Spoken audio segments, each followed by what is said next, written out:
Good afternoon, everyone.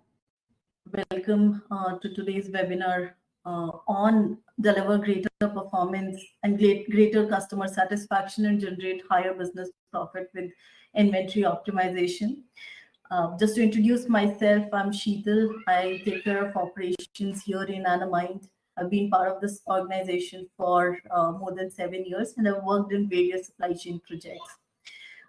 We have Anirudh Srivastava, who's the principal business consultant for Asia Pacific in Logility, who will be conducting this webinar.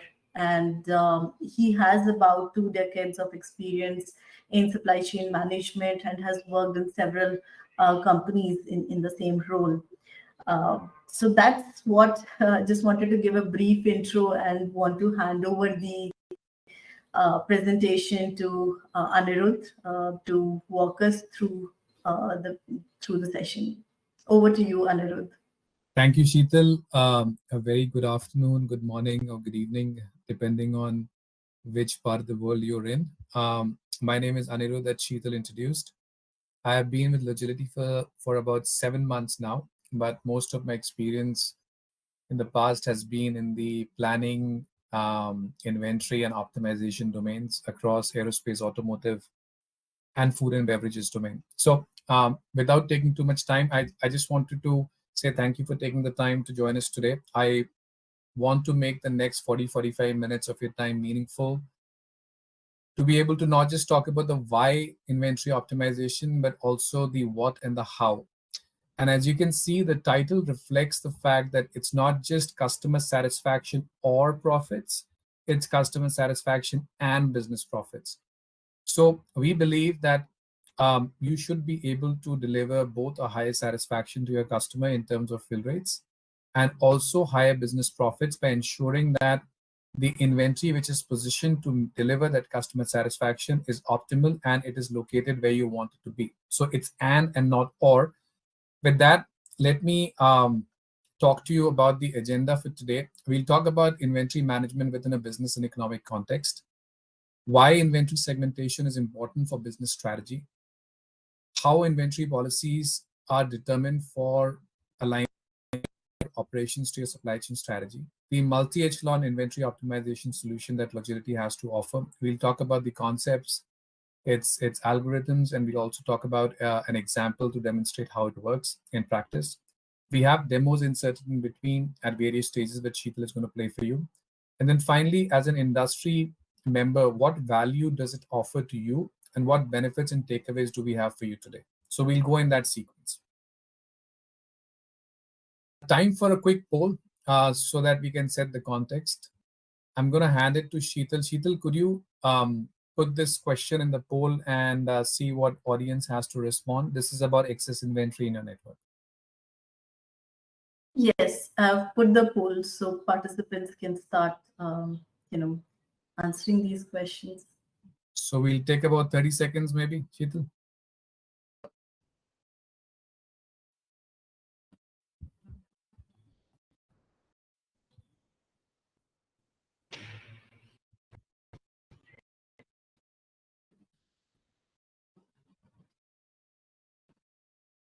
All right.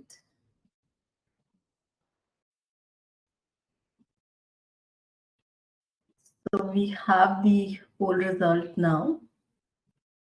So we have 37% attendees mentioning that they're the option 2, which is 10 to 30%. Some of them have also mentioned it is 30 to 50%, which is the option number 3, which is about 25%. And then we have 25% attendees voting for 5 to 10%. Okay. The first option. So if I just do a quick Pareto of the data, then that means at least 10% and beyond is what almost, I would say 70% of the population believes, that joined us today, the sample believes that you have excess. So depending on what business you're in and how much your cost of goods sold is, that's a sizable number, right? So anything that is beyond 20% should start to ring the alarm bells in terms of obsolescence and write-offs and excess and cash being tied up. So, okay, good. Let me get back to the the PowerPoint here. And okay.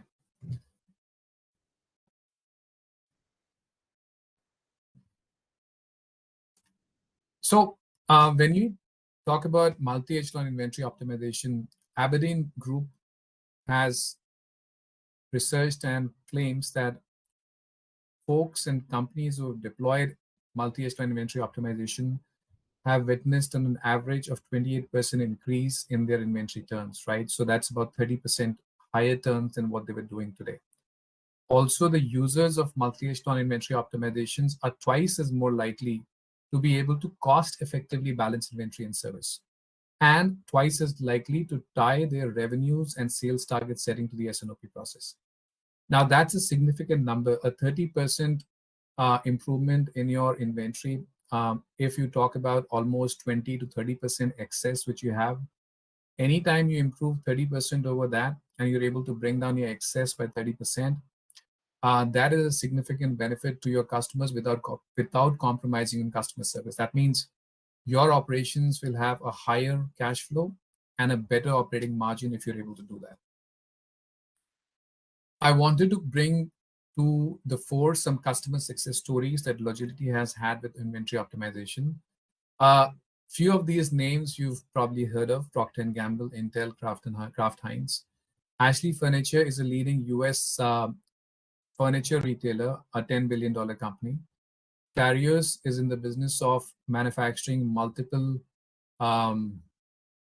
products like batteries for the automotive industry. As you can see, between the different clients and customers that we have, these are consumer durables and consumer package industries. Pretty much all of them have either benefited in terms of cash savings, cash cost savings, an improvement in service levels, or a reduction or an improvement in inventory turns, right? And some of them have done this simultaneously. So they've saved cash, they've turned the inventory better. Also, they have managed to improve the customer service levels that they've been offered or they've been able to deliver to their customers. So lead time reduction, inventory reduction, service optimization, cash flow optimization, cost savings, all of these are benefits. And not to forget, if you have better customer satisfaction and customer service, you also gain market share, right? So all of those things, the revenue side, the top line, the bottom line, all are impacted by inventory optimization. And these are some great examples of where Logility has been able to deliver value to the customer. So moving on to topic number one, which is segmentation and its relationship to business strategy. So time for another poll. How many of you believe your organization currently incorporates ABC and XYZ classifications into inventory strategy? Sheetal, time for a quick poll. Let's take 20 seconds and then see the results. Yeah, I've published the poll, so the participants can start answering or voting. I hope, yeah.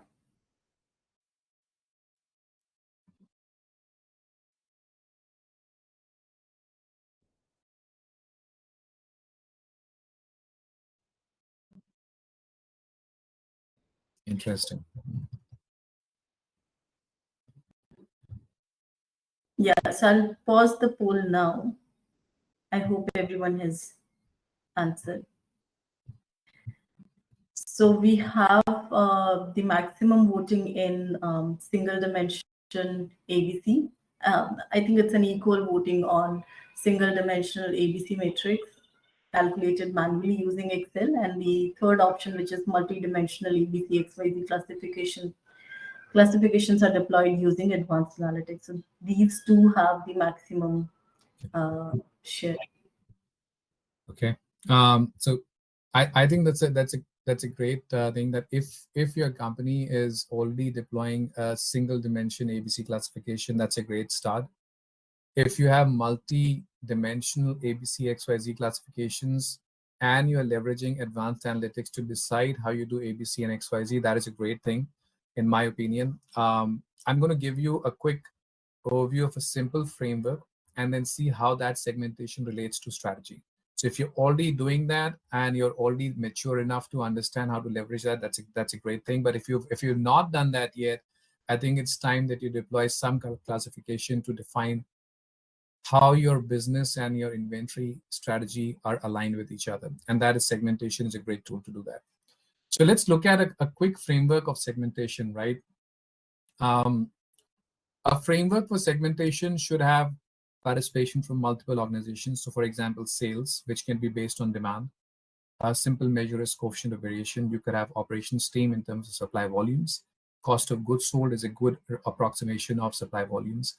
And then finance can come into play as well, where you have gross profit margins. The cutoffs which we've given, which I have recommended here, are basically a representative industry accepted norms to do that. However, you don't have to use these. You may have to work with your data. You may have to see how your data looks, and you can use some advanced sophisticated tools.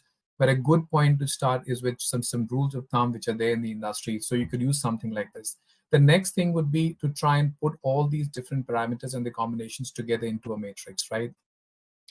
So you could have your coefficient of variation on your x-axis, you could have your COGS on your y-axis, and you could have your gross profit margins on your z-axis, right? So you have a three-dimensional array, which you would. And then when you start working and identifying different clusters, these boxes in purple, blue, and orange basically represent your clusters, right? Where you could look at whether I have a low variability, high variability, combined low variability with my high cost of goods sold, or a medium cost of goods sold with low margin, so on and so forth.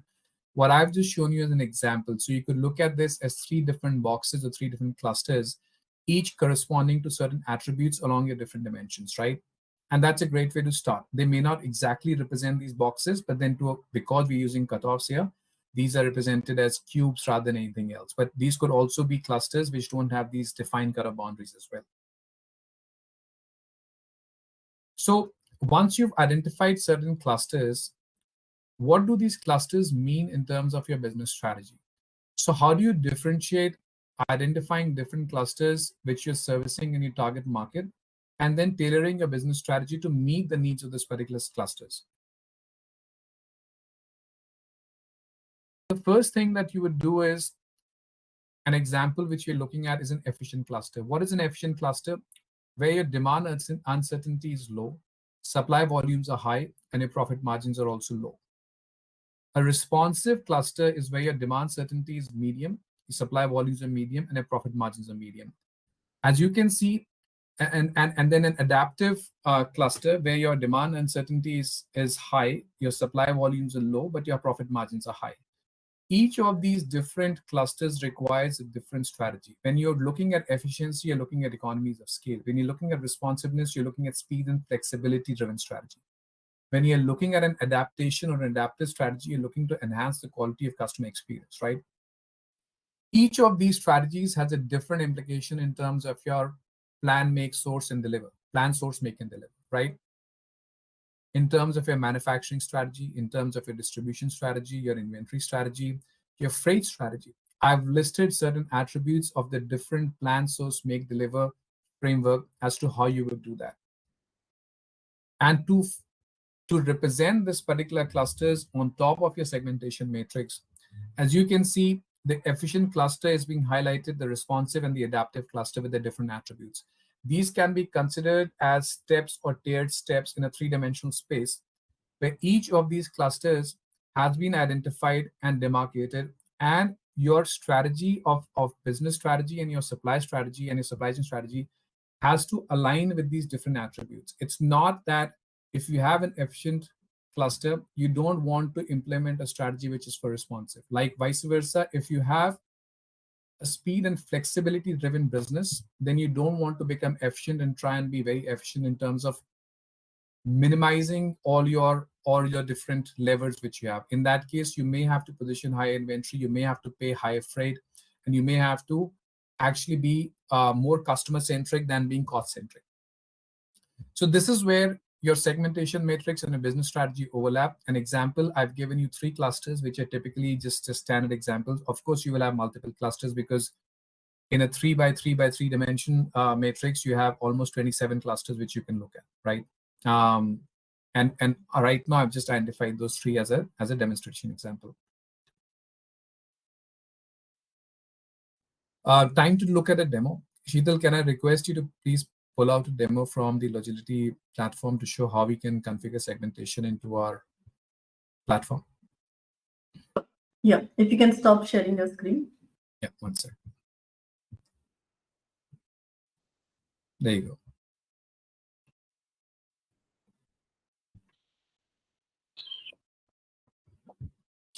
Right.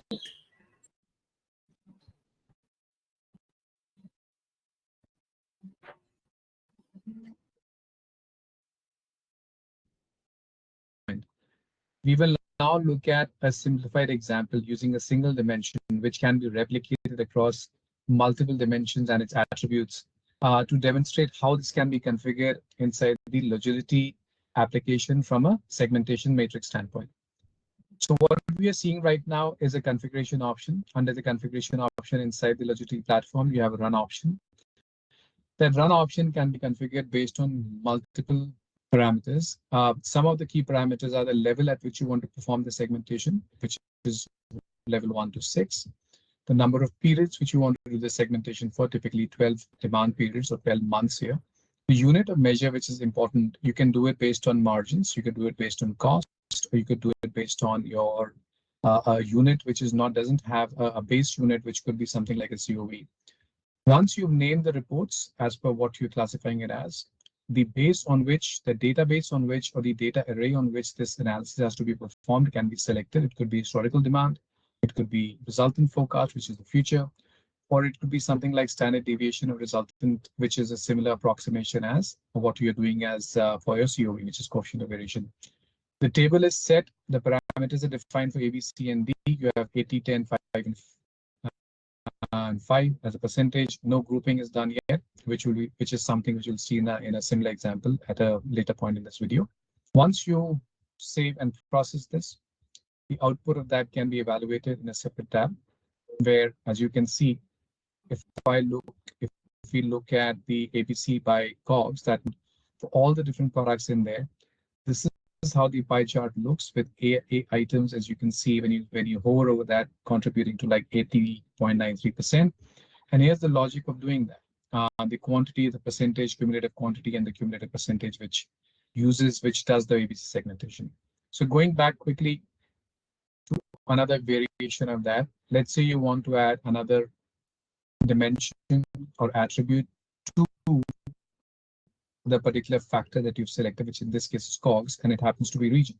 So we can copy the same particular process or script here, and then the same parameters are configured. The only difference being here that you've set an ABC code and you're assigning a grouping based on user data 1, which happens to be region. Once you hit save and process that, the output of that can be evaluated under the same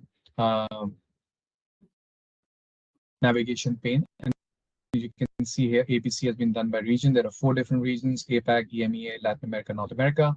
And just to give you an example, if you click on that one particular region, Asia Pacific, you can see that the A category contributes around 88.34%, and similar data is available in a tabular format for quantity, percentage, both cumulative and absolute. Okay, great. Sheetal, I'll take the screen back from you. Sure.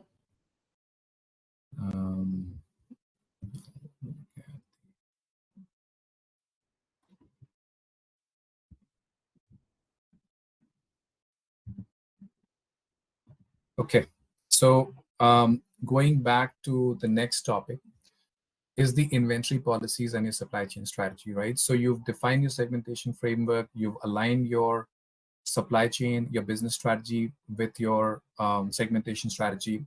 Now you're looking at the policies and how you set those policies and ensure that your supply chain strategy is overall aligned with your business strategy, right? So inventory acts as a lever to link your supply chain and your business strategy.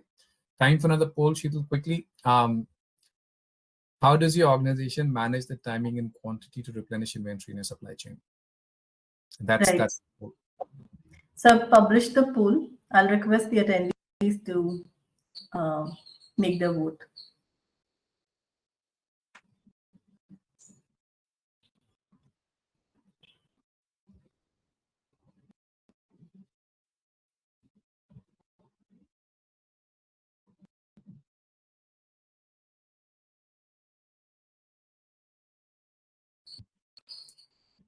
All right.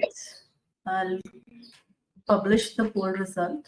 So we have maximum number of voting for quantitative inventory models, which is the option number 3, Anirudh. And Okay. the next thing is for rule of thumb.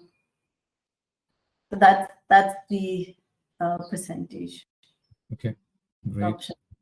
So coming back, most of the participants in this forum have said that quantitative inventory models are type, which is great.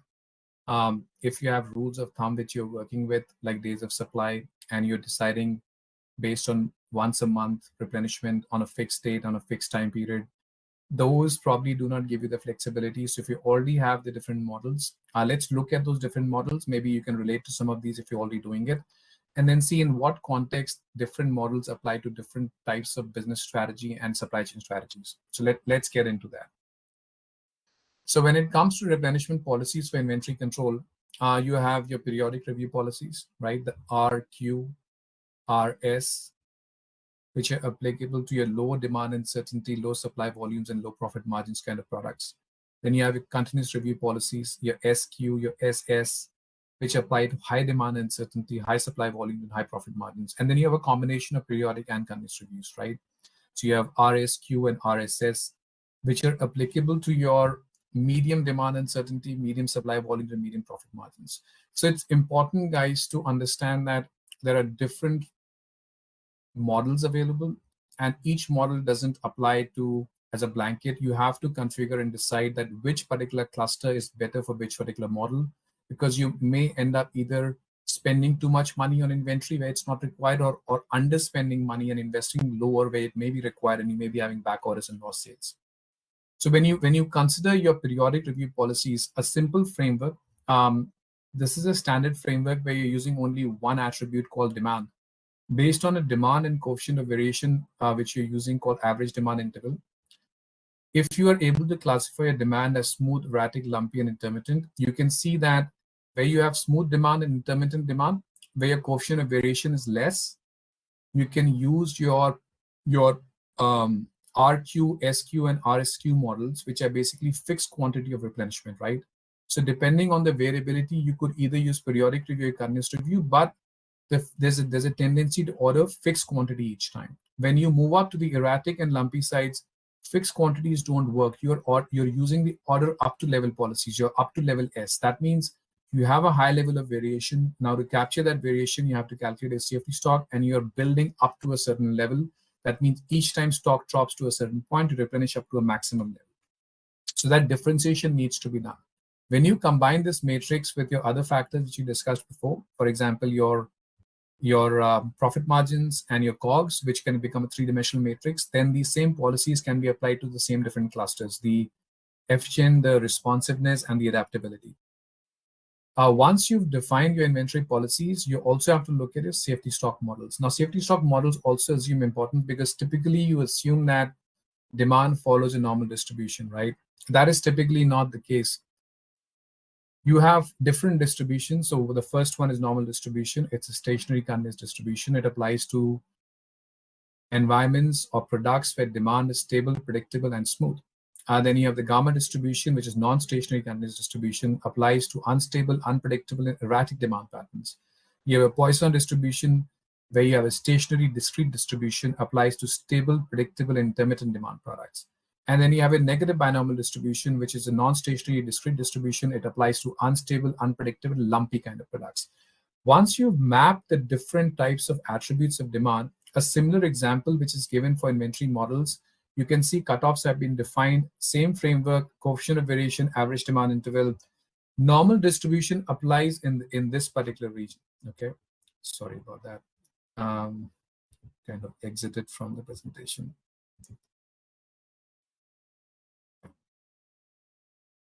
Sorry. Your normal distribution of demand is here, right? This is only a very small segment. Even though majority of items might fit here, normal distribution doesn't apply to all. When you get into high coefficient of variation and you get into high intermittency of demand, you have to consider that different distributions apply. Poisson might come into play when the variability is low, But in addition to these two, you also have to understand that demand varies in their distribution. So you may end up overestimating your safety stock or underestimating your safety stock. So you need to keep these different distributions in mind.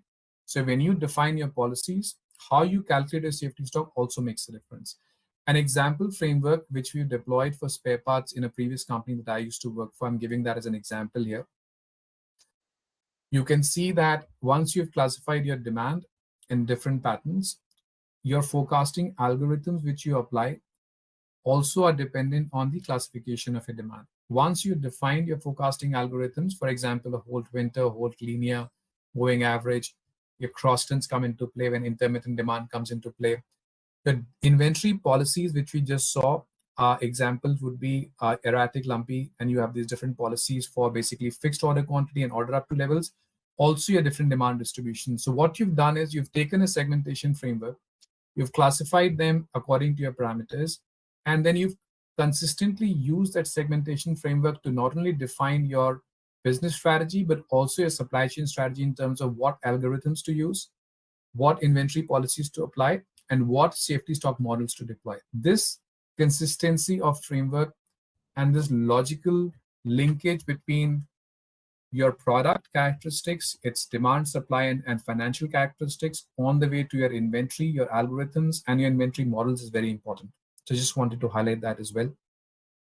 Sheetal, can we do a quick demo of the inventory policies that we do and how we configure that in Logility real quick? I'll stop sharing and then you please go and set that up. Sure.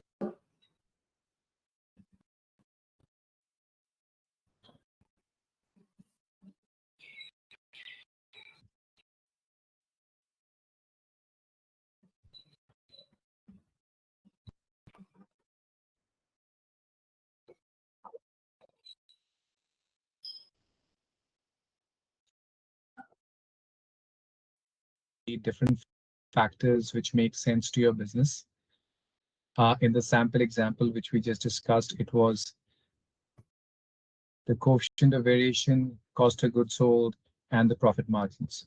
We are demonstrating this using a single dimension or a single factor with certain attributes. So now once the matrix is configured, you're on to now defining the policies. We've created a standard navigation tab here, which has the ability to set parameters. As you can see, you have A items, B items, C items, and D items here. For example, let's just take an A item policy and start looking at setting up different parameters from a policy standpoint. So from a policy standpoint, the first thing that is important is the reorder point, which determines the quantity of when you would place a replenishment order, right? Both for your distribution and for your procurement. So the different options which are available to you in terms of the variability in both demand and supply, which of these different options do you want to apply? Each of these has particular significance. A quick example is if there is no variation, you can just simply take summer focused over X days. But if there is a variation and there is a safety stock requirement, then how you would define is your reorder point is the sum of your safety stock plus forecast over lead time plus build. That's another example. You can also set upper and lower bounds in terms of min and max, define the period when it's effective, what are the replenishment parameters and procurement parameters, and any standard deviation in lead time as a percentage, which you can set. And that reorder point is set for that. The next thing is the quantity of ordering at parameter, which is also has the different ordering methods which are here. As you can see, you have different options. Key being you want to do a fixed quantity, you want to do a forecast over X days, depending on the demand supply variability. You also have the economic order quantity computations based on certain discounts which might be available, and you can factor those discounts at different levels and what quantity discounts you get.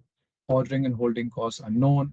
Based on that, you can set up your ordering quantity. The third aspect, which we are now going to talk about, is the safety stock calculation. So once you've decided the reorder point, the reorder quantity, you have to now set for the effective period a safety stock calculation method. Multiple options are again available.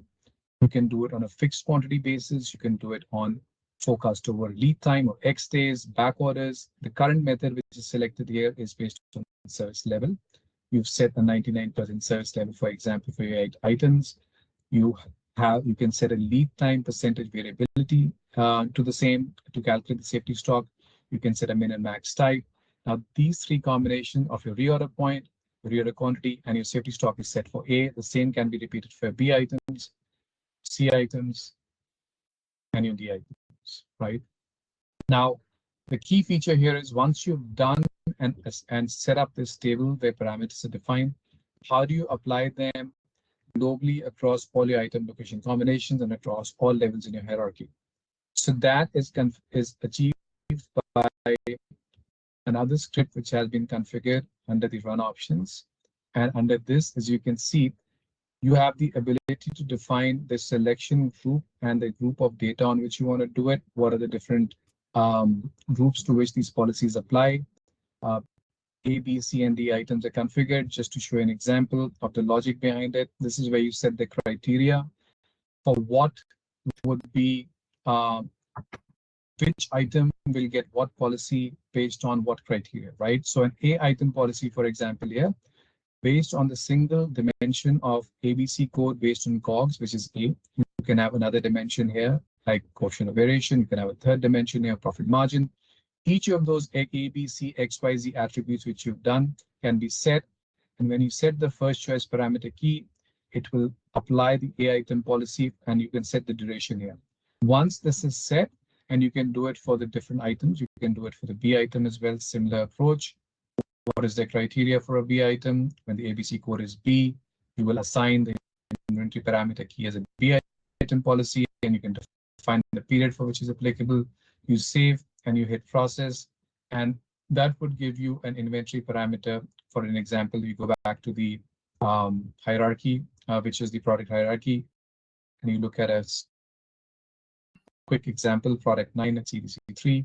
If you go under the descriptive parameter key, which has been assigned here, is a D item policy based on product 9, based on the criteria which was set, and the segmentation matrix which was defined. Thanks, Sheetal. Now, one sec, sharing my screen back up again. So as you saw the demo of how we do that, I'm going to move on quickly to the next topic, which is what is the heart of what we do. So let's look at multi-echelon inventory optimization, the way Logility does it. We're going to talk about certain concepts, some people who are interested in theory, and then application for that. So there are two things that multi-echelon inventory optimization does for you, right? One is to determine the optimal mix of SKUs at each location and what time periods. We're using an example of a chair, which is made from a metal frame. And then what buffers do we offer, right? These animations ran a bit quickly, but let me explain what they're doing. We could either decide to just stock everything at the local DCs, which means high finished goods inventory. We could decide to stock items at the local DCs and the finished good hub in a semi-finished manner, or we could do a combination, which is the last option here, where you have some finished goods inventory, which is lower in value, and these triangles represent inventory. You have a higher quantum of inventory in your finished goods hub, which is not in a finished format, and then you have some high raw material inventory or WIP, which you keep in your plants hub. This is a hypothetical example where you have plants vendors and you have finished good hub and DCs, and you're making a particular chair. We're going to use the example of a chair to demonstrate this concept, and then you supply it to a customer.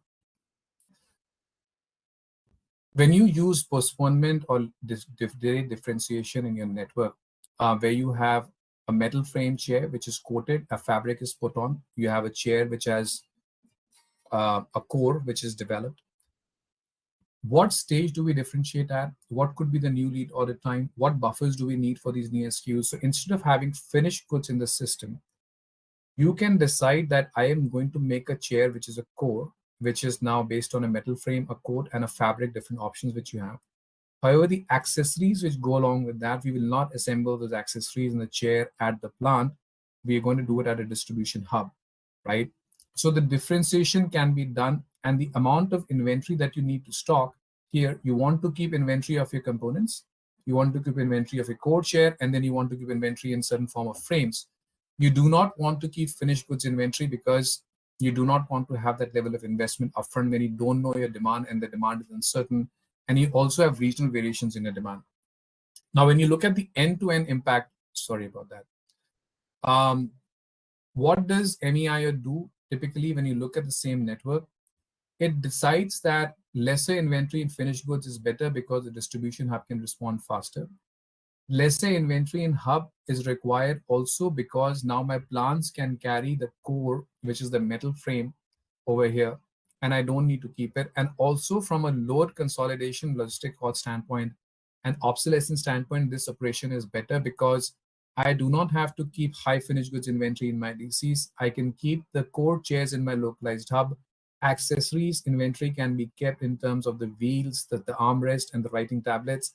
And then the core chair can simply be um, kept at my plants and dispatched right into my distribution hub.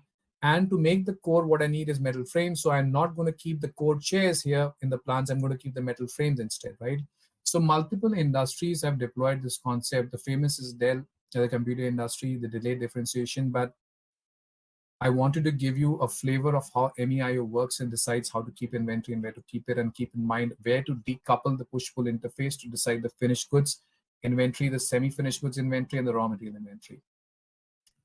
So some of you might be interested in the theory behind it. A quick look at the theory of it. So it's a dynamic programming algorithm. It minimizes your safety stock holding costs for the supply chain, which is your objective function, and it subjects it to two things: your customer delivery time and your service level requirements. So it is a combination of both. What date have you promised to your customer, and what service level do you have you committed to your customer? The total supply chain inventory is optimized using a stochastic nonlinear programming application where the model tries all possible combinations of service levels and service time combination to determine the supply chain configuration that gives you the least cost of inventory. And in this case, the optimization is on your holding cost for your safety stock, right? Pipeline stock and your cycle stock is also part of the equation, but those are considered as fixed inputs in this problem formulation because you're guaranteeing your service to the customer. And a spanning tree approach is used. This method of guaranteed service model was first developed at MIT. Sean Williams, and along with Stephen Graves, was part of MIT who did the research, and that is exactly what this model is based on. If some of you are interested in reading a technical paper on that, I can share that with you at a later point in time. So, okay, we understood the problem formulation, but then what about the intuition behind it, right?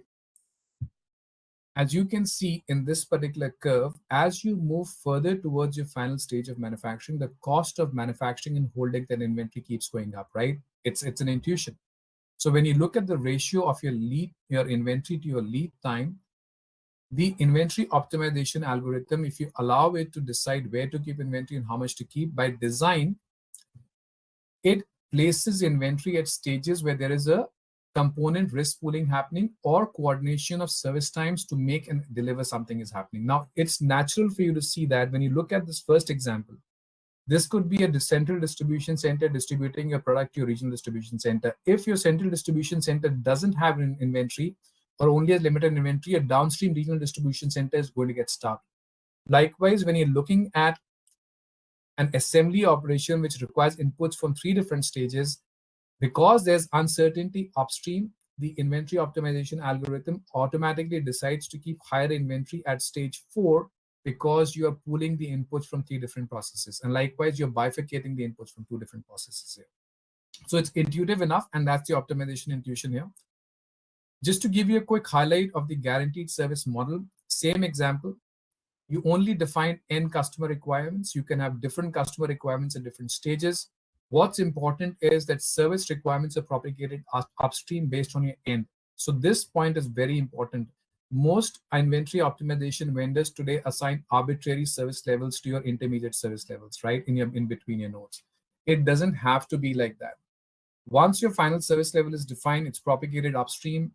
You need to let the system calculate your upstream inventory processes. And it also models reality because your SLAs in terms of commitment to a customer reflects business reality. No customer is going to come back and tell you that you can give me the product anytime you want once you're done producing what you need to produce. No, they will give you a time frame and you have to meet that time frame. So once you factored this, as you can see in this particular example right here on top, your end customer service might be 99%, but your regional DCs may not require that service. It could only be a service level of 85% and a service commitment from your global DC to your regional DC of 80%. That means, given my combination of service time and my service level commitment to my customer, I do not need to stock and keep the same level of service for regional DC to my local DC and from a global DC to my regional DC. It depends on the variability at each stage. It depends on demand supply characteristics. It depends on propagation of variability downstream, upstream. It depends on lead times. All of those factors come, and then that's why you have a guaranteed service model, which guarantees the commitment to the SLA and also commitment to the service level while optimizing your upstream service levels and what safety stock you will keep. So that's the guaranteed service model from a theoretical standpoint. Talking about the MEI value roadmap, how you want to position your MEI tool. If this is where you operate today, and on your y-axis, your inventory levels, on your x-axis, your service levels, you want to keep moving towards higher service levels and lower inventory levels, right? So your first stage could be tactical, where you're only looking at how much inventory to stock. Your second stage, which is the orange line here, in terms of short and medium term optimization, could be more about what service levels do I set and how can I quickly turn my customer orders more frequently.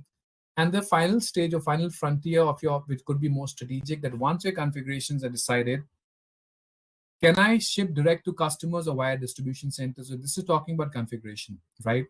What is the impact of order lead time on my overall inventory? Can I reduce my lead time? So you have this natural progression in terms of where you might be today on your inventory and service continuum. And then you want to keep moving in this direction by making certain changes on your plan, source, make, and deliver framework, where you can go from tactical level to mid-term, short-term strategy, and then long-term strategy. This is the MEIO value roadmap, and this is how you can implement that. You start with simple changes, the low-hanging fruit, by optimizing your inventory and deciding what to keep and where to keep and how much to keep. Next could be fine-tuning your service levels, and finally, third thing would be fine-tuning your supply chain configuration to decide where should I have my push-pull interface? Should I service from manufacturing centers or should I service from a distribution centers? Do I do a combination? Should I stock and execute from multiple locations or single locations? Should I have one vendor, multiple vendors? All those things are something that you have on your roadmap. So there are three scenarios which we've modeled in our demo scenario. We're going to walk through a couple of these, but just to quickly give you what those scenarios are. We have a base plan where inventory is only held at my local DCs. You have a scenario one where you are forcing your plant to keep inventory in addition to your local DCs. And the third optimized scenario is you don't force your application to decide anything. You give them all your inventory stocking points, you give them your end service level, you feed the data of demand, supply, variability across the different nodes, you give it your lead times, your minimum order quantities, and so on and so forth, and let the system decide what would be the optimal plan, right? So there are three different scenarios which we'll talk about in a quick video, which Sheetal is going to show you right now. Sheetal, let's look at the MEIO video real quick.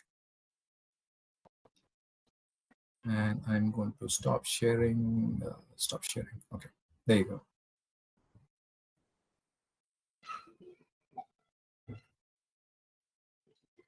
This is quite an interesting video, so I hope you guys make use of it.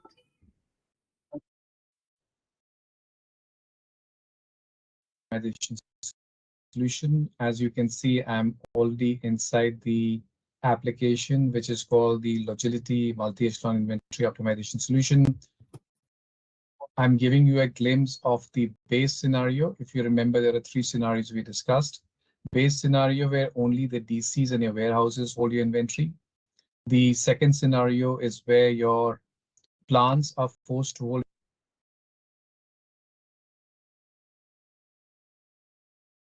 inventory in addition to holding inventory at your DCs. And the third scenario is the optimized scenario where there is no constraint or there's no forcing of where to hold inventory. We let the system decide based on demand supply characteristics, how much inventory to hold, where to hold, and what to hold, right? So just to give you an overview of what the interface looks like, you have different scenarios which have already been set up. Just to show you, we have the base scenario, the inventory at plant scenario, and the optimized scenario. I have checked out right now the base scenario, just to give you an overview.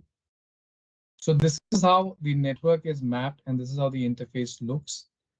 All the linkages between different stages, the commitments of time between the different stages, the demand supply factors or the demand which propagates upstream, downstream, the quantum, the variability, all of it is captured here. Summary data is available. What's important is to watch out the total inventory investment. Um, the scenario which we will select to just show you the usability of this is the optimized scenario. So just checking out the optimized scenario to show you how this is done. So this scenario is already optimized, as you can see, as compared to the $195 million in the base scenario. The optimized scenario inventory is $151.5 million. Key things here, when you look at this, is the ability to compare different scenarios. So you can go ahead and quickly compare these scenarios to see there is an inventory by cause report at the investment level. If we choose the different chains we want to compare, right now I want to compare my base scenario with my optimized scenario, and I want to take standard reports, and I will run a pre-configured report. Right. So once you run the report, you are able to see the different components of inventory across the two scenarios and do a graphical comparison as to where the inventory saving is being realized. In this case, as you can see, the decoupling happens and you have very little inventory, which is coming from the early arrival stock investment, right? Which is one of the components that in the event that suppliers tend to supply early into the network, then once you decouple that and you allow it to set inventory, then you no longer require to buffer against stock out from an upstream location. You don't require that inventory, which is where the major benefits coming from in this case. So going back to the optimized scenario again, if you remember, we talked about the efficient frontier analysis. How does that operate here? Just to show you a quick glance of that. So on a total inventory investment, inventory is already optimized. Let's just say your initial inventory, which you had, is $155 million. You want to at least get a 95% service level, and you want to understand what is the trade-off between investment and customer service between 90 and 99%, and you only want to do it for 6 periods, right? And there you go, right? So you have both a chart, inventory investment on the y-axis, service level on the x-axis, and you have the different values which correspond to service level across 6 iterations and what the inventory investment is. So as you can see, for a 95% baseline service level, you are basically operating off the efficient frontier. That means if I was to deliver 95% service level, we can deliver 95% with somewhere between 142 to 144 million dollars, which is sufficient. As you can see, a 95% service level can be delivered approximately with 144-45 million dollars here, right? So you're operating off it.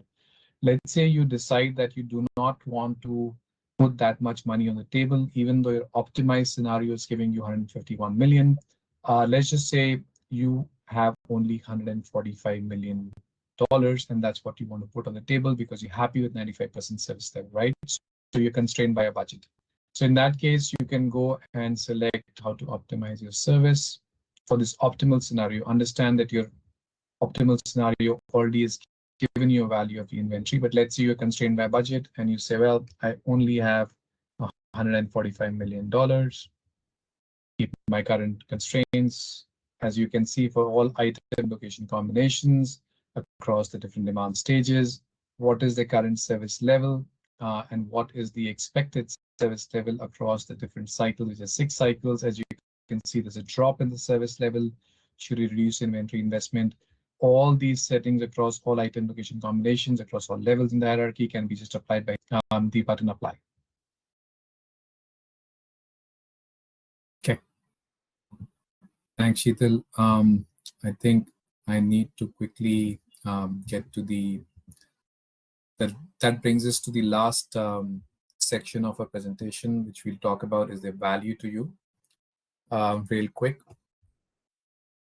So what value proposition we have is that we have an open and understandable science with proven optimization results, which is scalable, fast, accurate, and repeatable.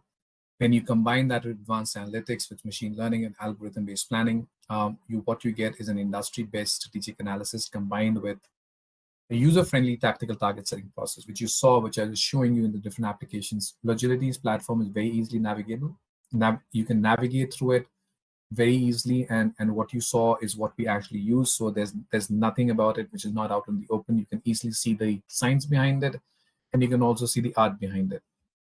So key benefits, which I would just highlight, you can read it, is always you're able to configure your segmentation rules to align with your business strategy, right? You always want your supply chain strategy to be aligned with your business strategy. Supply chain is more about strategy, and it's also about strategy and also about the methods. So you have to have both into play, and you can easily do that in a solution. Your inventory policies for your supply chain planning have to be set up so that they're aligned with your strategy. You cannot have the same policy for a different strategy, and you cannot have a different strategy for a different policy, right? Vice versa. You have to look at multi-echelon modeling and solution capabilities. Typically, solutions do this in phases. You do your DC as one, your distribution phase, you do your manufacturing phase, you do procurement phase. You look at different phases and you pass service levels, assume service levels up the chain. That's not how you do it. You have to look at multi-echelon. All three different stages, plan, source, make, deliver, have to be in one form, in one way, and in on one page, and then you have to apply the optimization from an end-to-end perspective. It cannot just be at, let me do one stage, whatever is the output, I'll use that output for the other stage. It has to be simultaneous. And then scenarios and simulation are absolutely important. Once you've decided what your configuration needs to be in terms of trade-off of investment and customer service, then you can decide if your network is changing, your supplier lead times, your MOQs, your distribution centers, all those simulation analytics can be done, right? So our solution is capable of delivering on all the above four advantages to you. So key takeaways before we get to the Q&A piece, we have about 10 minutes left, is you always want to configure inventory segmentations to align with your business strategy. It's not as if your business strategy is separate and your supply strategy is separate. What ties it together is your segmentation. Use attributes which are aligned with your organization, and you can have multiple attributes in there.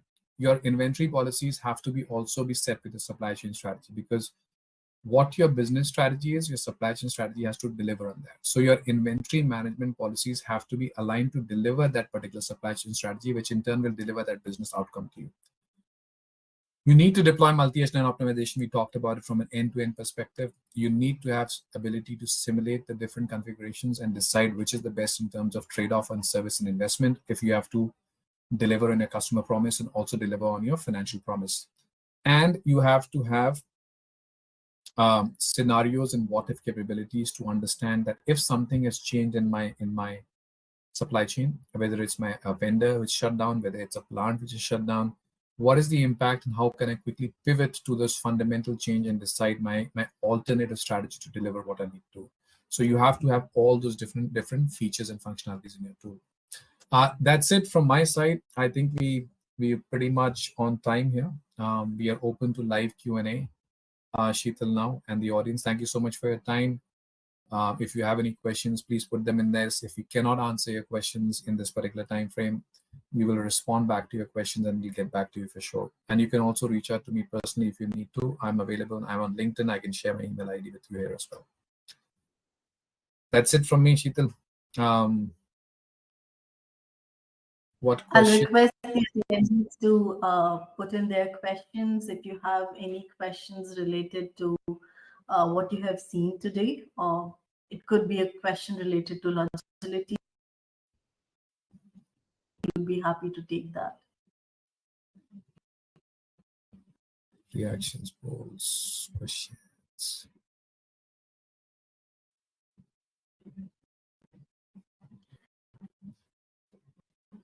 So Sheetal, I'm seeing a question here. Can Logility calculate a lead time variance, or it needs to be fed into the system? Okay, so if you have your purchase order data, which is available, then we can take the purchase order data and look at the past data to compute the historical variance which you have. That information needs to be uploaded into the system. You don't have to go and upload it by stage, but let's say you've computed that and your historical data is available. That lead time data can be applied to each stage in each node in the network, right? And that information is then used to define the supply variability. So variability has two components: the demand variability, supply variability. The supply variability, which is the lead time variance, can then be applied, and the safety stock calculation, which we talked about the different policies, they're going to use the lead time variance as an input to decide the safety stock, and that safety stock will then deliver the required service level to you. So that's how we use that, answer that question. Any other question from anybody else?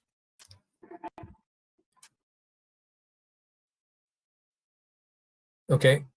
Another questions come in about seasonality related to EOQ. So EOQ, typically you have your two components, right? You have your ordering cost and your holding cost, and you have a demand. If there is seasonality in your data, then I would say don't use the average demand for the entire year. Make sure you use demand averages for particular seasons and use that as an input to calculate a EOQ. So you may have a high selling season and a low selling season. The low selling season demand will have a different EOQ, and the high selling demand will have a different EOQ. You just have to look at and compute the demands differently for both, and segment it on different seasonal patterns.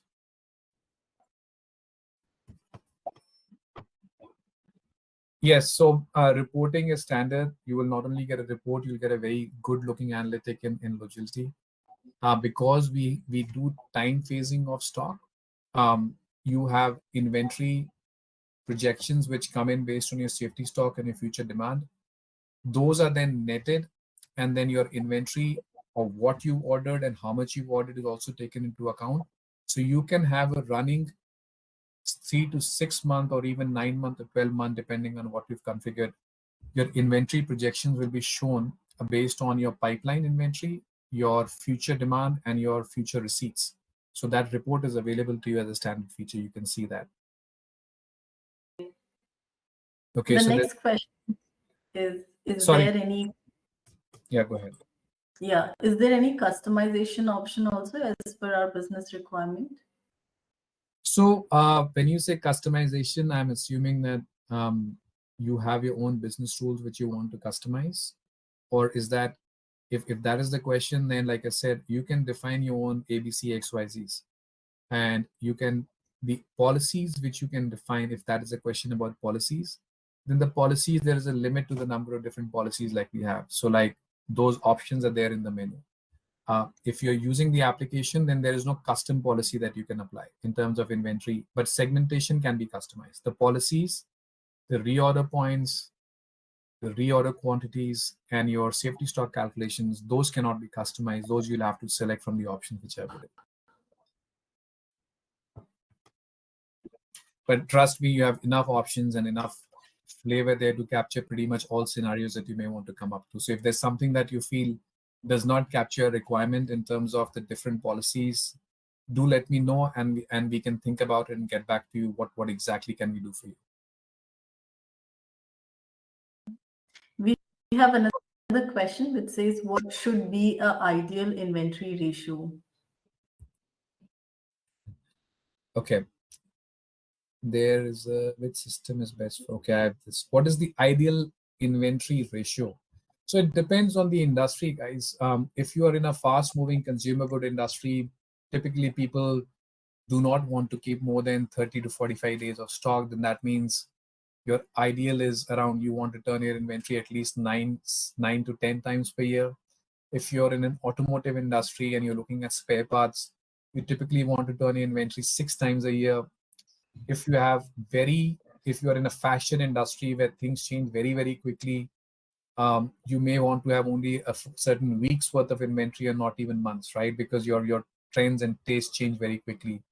If you're in the durables industry, you're probably good with 2 months of inventory. Anything to do with technology, laptops, cell phones, you may not want to keep more than 45 days of idle inventory, but those are just industry expectations depending on your product. For example, if you're selling an Apple versus selling a OnePlus, Apple is more premium. You may want to keep more inventory because demand for Apple products, if you lose out on not meeting the demand, the cost of not meeting is a lot higher. So you may want to keep higher inventory, and that cost is justified because you're pricing it higher as well. Whereas a OnePlus, you may want to keep it slightly more thinner because you don't have leverage in pricing. You may want to keep your inventory slightly thin so that your operations are optimized. So it depends on your product and it depends on your business environment. So I see another About question. beverage Yes, Sheetal, go ahead. industry, Anirudh. Sorry, beverage? I was Beverage, yeah. beverage industry is food and beverage where you have shelf life issues, guys. Things can get spoiled because of exposure. Those, whatever date is the expiry date, you don't want to keep it beyond that, right? So it depends on the age in which you can keep it for. I would say beverages, you can probably shelf it for about a month. Beyond a month, you may not want to keep your beverages because you lose the freshness of the beverage.